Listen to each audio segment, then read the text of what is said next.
I'm Charlotte Mensah and I'm a Global Ambassador for GHD. Today I want to show you the techniques I use to create the look for the 20th anniversary campaign.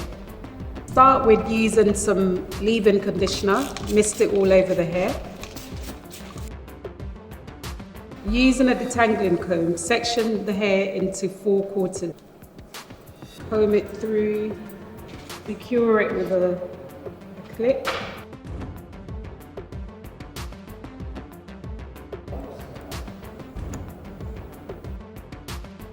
Using the helios dryer and the afro pick, I'm going to gently blow dry the hair, starting from the ends.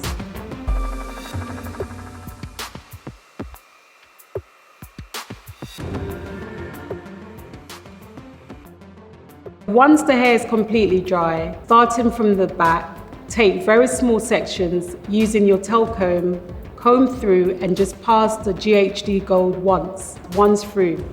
Do this over the entire hair. To finish off, I'm going through the hair again with the helios and the afro pick.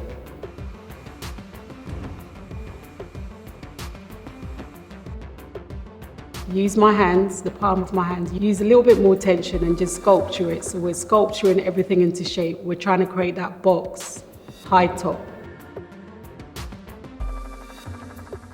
For the last step, and just to give it some maximum shine, I'm using Shiny Ever After, just all over the hair until you've got that desired look. And that's it.